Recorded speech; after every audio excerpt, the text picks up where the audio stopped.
It's so good to be home. Last weekend, Linda and I were down in Kansas City. My nephew honored me by asking me to perform his wedding for him and his fiance, and it was one of the most beautiful weddings I've ever been a part of. Corey and Maddie got married at a horse farm, big honking ranch, and just so you know, our family is not used to this, so this was like, whoa. And this is not like my neighbor's horse farm. They were world champion horses everywhere. It was incredible fountains and gazebos, and it was just a blast. It was absolutely gorgeous. So it was super fun. It's nice to be back home though, and I want to share you some good news. We asked Rachel Wetchen if she would be our lead worship pastor, and she said yes. And so we're thrilled.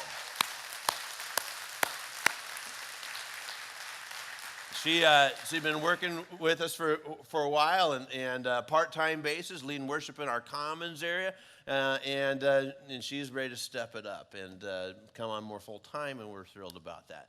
And we got more good news to share with you probably next weekend about some more stuff. So yeah, that'd be fun. I can't tell you yet. So, but it's good. We're in the middle of a message series called I Love the 90's, and who doesn't love Bryan Adams, right? It's like, I love Bryan Adams. And my favorite is Summer of 69, I got to tell you that. And they didn't want to do that because I would have wanted to sing it. And when that comes on the radio, it goes up, windows go down, a little faster, and I'm singing it, and it's but Bryan Adams is one of my favorite artists, and he rose to fame in the 90's, cuts like a knife, made him a global superstar, and he was born in Canada. At the age of 14, he was working as a dishwasher to save money for guitar, and it was just a couple years later he quit school and started playing in bars.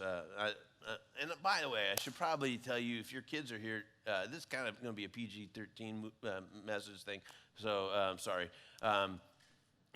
It'll be fine. I'm not, but when you hear me, your kids are like, see, I told you I could quit at 14, like, no, this is Bryan Adams, all right? So the song, Everything I Do, won him a Grammy Award.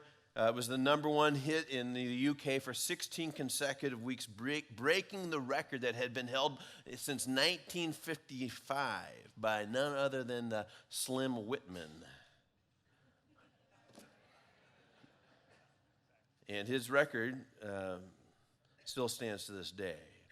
Mr. Adams, I didn't realize this either, but he was a very accomplished photographer.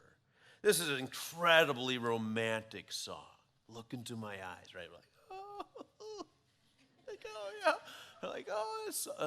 And honestly, guys, we struggle in the romance thing. We're not bad when we're dating, but after that, it gets a little, And so I want some help for our guys today. And so I want to hear from you, like your favorite romantic place to eat dinner. Right? If this is a romantic, this is this is probably an anniversary or prom thing, homecoming thing, something like that. So when you want to go out for a romantic dinner, where do you go? Help me out. What'd you say? Pepper Jacks?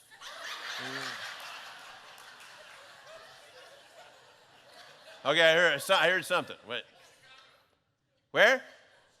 Old Chicago. Johnny's. Now we're talking. Okay, a little more. Broncos? Yeah, okay. What? One at a time. Charleston's nice. Brother Sebastian's. Thank you. I love Brother Sebastian's. So does my credit card, by the way. Who else? M's Pub. Nice. Where? Yes. Yeah. Anybody else? So you guys should be writing. See, one of the things about StoneBridge we love is it's practical. Right? Write this stuff down, guys. You're like, what? Broncos? All right. My kind of woman, right? I was like, yeah. Trying to help you out.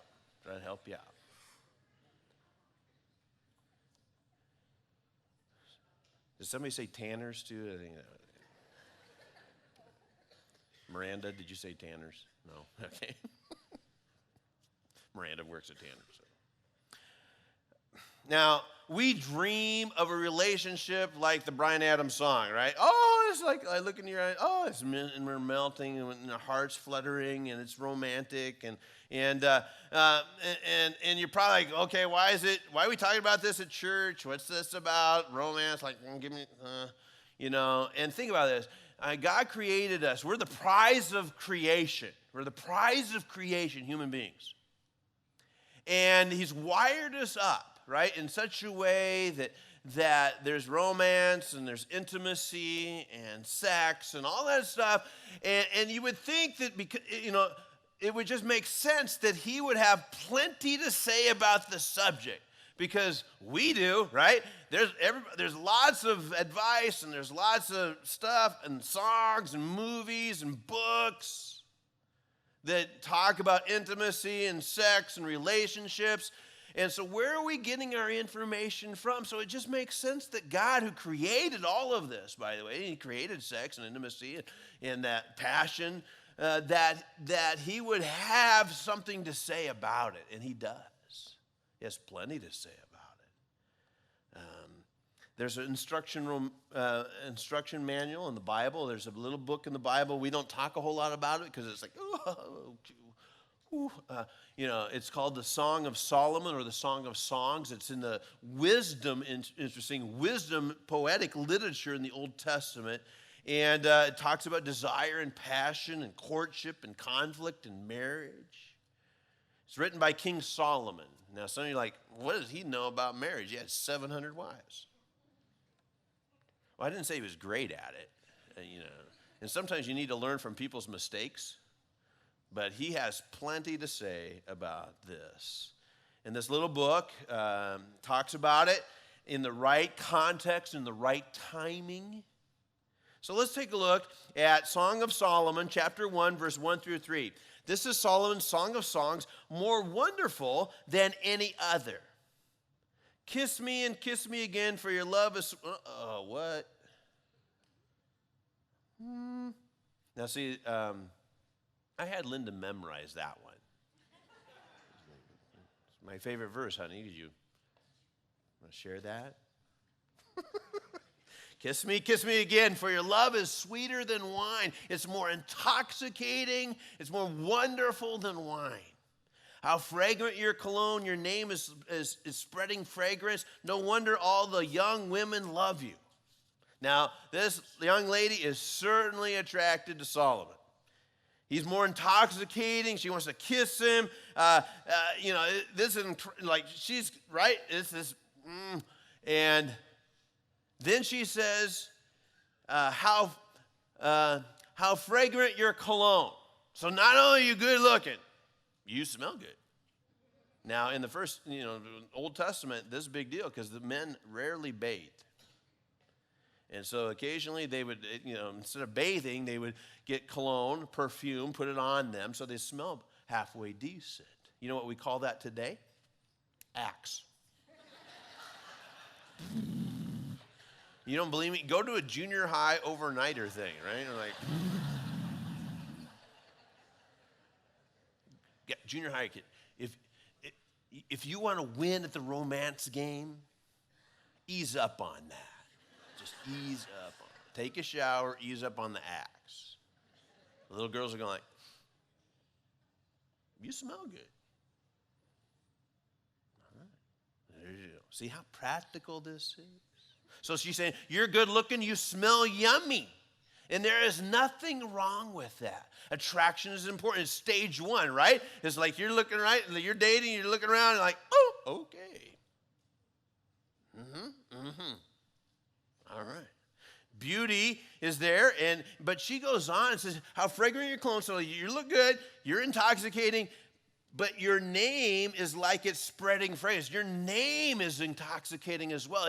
Your name smells beautiful to me. It's a wonderful thing for somebody, to find you attractive and highly kissable. But there is something more incredibly valuable in a relationship. It's character. And my guess is you know about this. If you're spending some time on the dating thing, and you're playing out there, and you're having a good time, and you find somebody, and you're attracted, and they smell good, and you're like, and then after a while, you discover some things. There's some little things, there's little red flags, but you kind of ignore it because, oh, you're so hot. And he's like, whoa, have you seen his ass? I'm like, oh, okay. But there's little flags. It's just not a big deal, but there's little flags out there. It's kind of like, when he drinks, he gets a little, when she, says she's going to be somewhere and all that, it's not a big deal. It's not a big deal because they're hot. But after a while, it doesn't matter anymore, right? Because you've been in there, now you can't, it's hard to get out of the relationship. It's hard, but there's these character flaws, things that kind of like bothersome now. To this woman in the Song of Solomon, it's more wonderful for her to have this godly character. In this song, there's that little phrase, take me as I am, take my life. I would give it all, I would sacrifice. Chesterton was right. Romance is the deepest thing in life. It's deeper even than reality. Romance has to be deeper than just skin deep. And so he says, I would sacrifice. How important is sacrifice in a relationship? Well, check this out. John 15:13. There is no greater love than to lay down one's life for one's friends. There is no greater love. It doesn't mention anything about how good looking or how sweet smelling. There is no greater love than we would sacrifice. And we're pretty good at the sacrifice thing when we're right early on in the dating thing. Like, you don't mind going to getting that pumpkin spice latte thing and waiting in line at Starbucks for that. And then you carefully bring it to, I was thinking of you. Would you like that? And you got it in a little styrofoam container.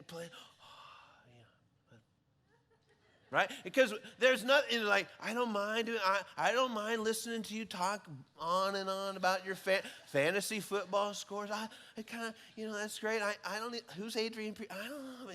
But I don't mind. I'd be glad to do that, But after a while, that request for that pumpkin spice latte, can't you get that yourself? How much does that cost? What do you think? I got money. Wait. Adrian Peterson, blah, blah, blah, blah, blah. Fantasy. Kind of like this relationship. Now, when the going gets tough in a relationship, oftentimes sacrifice does too, and eventually we begin to live two separate lives. Jesus never saw sacrifice as a chore. He saw it as an investment in the relationship. They did some interesting things in the Old Testament when it came to marriage. There wasn't a lot of romance in the deal. There was usually parents picking things out for their kids, which, you kind of makes sense after a while.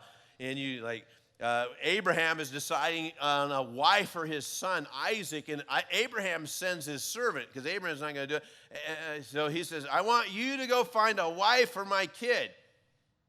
So he hires, gets the servant, and is like, here's what I want for my boy. I want you to go back to the people where we're from. Don't be picking a Canaanite woman because they don't worship our God. I want you to go back and 500 miles from where we're at and find a wife who believes in God and who loves God and and that's the criteria. So this servant goes, he's got a task to do, and it's a little overwhelming for him, and he's gone a long ways. And here's what happens in Genesis 24:12 through 14. O Lord, God of my master Abraham, so here's the servant praying, please give me success today and show unfailing love to my master Abraham.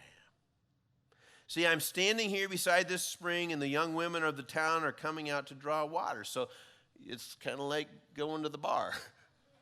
Where do the young women go? Okay, they show up here at, and so that's where I'm going to go pick them out.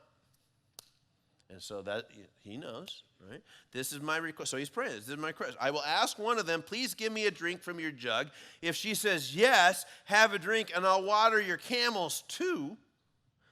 Let her be the one you have selected as Isaac's wife. So here's the criteria. It's like, he doesn't say anything about smelling good, right? Nothing about looking good. If she comes out here and she's got a jug and she offers to give me some water and to water my camels, she's the one. I mean, that seems kind of funny, right? It's like, but that's his prayer. Now think about that. The criteria that Abraham has for his boy was, I want a godly woman. And the servant takes it to a step and says, we're going to look for a godly woman in this area, in this race. And I think it'd be great if she was a servant. And I think Abraham would be happy with it. I think Isaac would be happy with this. Now Isaac probably, make sure she's hot. Okay, there's nothing in there. And so here's it. Now we think, well, how big a deal is it to water some camels? Well, they can hold up to 30 gallons. 500-mile trip, right? So they're right. He had 10 of them. Okay, so let's just say 15 gallons apiece. 150 gallons of water. So here's what happens. Genesis 24:15. Before he finished praying, he saw a young woman named Rebekah coming out with her water jug on her shoulder. It's nice when God answers prayer quickly, before he's even done. So here she is. Rebekah comes out, got the jug, says to him, and you keep reading through it. She offers for a whole of that, and then he says, here's why I'm here. And can I go talk to your dad? And she agrees to go back and be his wife. That's amazing. Now, I've watched over the years, people date and they're bringing their boyfriend and girlfriend to church, and they're, kind of checking things out, and there's not a real commitment from one side of the deal on the Lord. They're not, but they're here because it's all about dating, and this will make her happy, and this will keep him quiet, and I'll deal with it, later, and then they get married, and what happens is that I don't have to go to church anymore. We're married. And it just kind of slowly diminishes. And after a while, she's tired of answering the questions. Hey, and he's tired of answering the questions. I thought you got, and they just drop out. And their relationship with the Lord's under stress. And so that's why it's important, right? That we look, right? And I pretty much guarantee you, your parents, if they're godly parents, are praying, not that the kid will smell good or look good. They're saying, what I want for my son and my daughter is a woman or man of godly character. I guarantee you that's in their prayer. A godly person with active faith who's quick to serve and who has the stamp of approval of God is massively, by the way, massively attractive. But a self-centered, lukewarm, faith-filled person is not going to be very attractive after a while. So he just answered the question here. Would I bring this guy home to meet mom and dad? Hey, we'd like to meet your boyfriend. Oh, well, I'm going to meet him at the movies. Or I'm meeting her at a, and that's like, I wonder why. Would I introduce them to my grandma and grandpa? Oh, no, I'm just dating her. I'm just having a good time. We're not going to get married. She's not my type. He's not my type. But right now, he smells good. Right? Now, here again, practical. Listen, you will end up marrying somebody you're dating. Brilliant, right? What? eventually, if you get married, it's probably somebody you dated. Even though your parents want to pick somebody out, right now the system is you date somebody and you get married, right? Eventually. Probably. Hopefully, right? If you want to get married, right? You're going to date somebody, then you're going to marry them. You're like, So, this is why this is important. Now, this is an incredible song. And I kind of want to just turn it a little differently. I want you to hear it in a different light. I want you to think of Jesus singing it to you. Look into my eyes, and you will see what you mean to me. Search your heart. Search your soul. And when you'll find me there, you'll search no more. Don't tell me it's not worth trying for. You can't tell me it's not worth dying for. You know it's true. Everything I do it for you. And I think he's the only one that can say that. He left the place of honor in heaven, come to a place as a servant and to give his life for you. And he literally says to you, I would die for you. And he did that. If you're open up and if you're at all interested or open, if you're willing to look into his eyes today and see the compassion and see the intimacy and see the power there that he has for you, you will search no more. So many of you have said, I finally found what I've been looking for all my life. Because, you're right, you found it. A person who accepts you just as you are, loves you unconditionally. Absolutely. Jesus was talking with a woman who was so desperate for love. She had been in and out of relationships and messes and stuff. And he's having a conversation with her. And in John chapter 4, here's a little bit of a snippet of what it's like. Jesus telling this woman, if you only knew the gift of God has for you and who you were speaking to, you would ask me, and I would give you living water. So here Jesus at a well, this woman comes, and it sounds kind of familiar because he says, can I have a drink?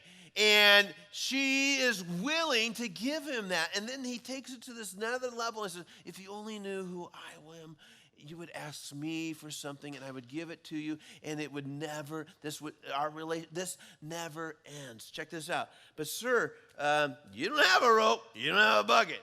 The well's very deep. Where are you going to get this living water? And besides, do you really think you're greater than our ancestor Jacob, right? Abraham, Isaac, Jacob, big deal here, who gave us this well. How can you offer better water than he and his sons and his animals enjoyed? Right? Jesus said, well, anyone who drinks this water is going to be thirsty again. But those who drink the water I give will never be thirsty again. Becomes a fresh, bubbling spring within them, giving them eternal life. It's a true love that lasts, and it's all you need. And he longs for you with an everlasting, eternal, intimate, power-filled, sacrificial love. So, search your heart. Search your soul.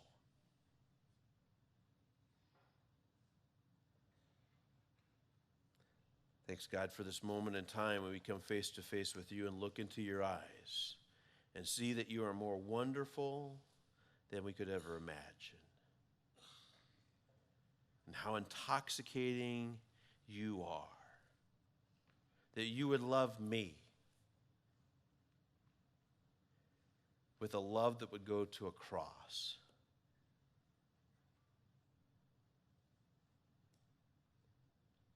So thank you. Thank you for fighting for me. Thank you for dying for me. Thank you for living for me. Love you. In Christ's name.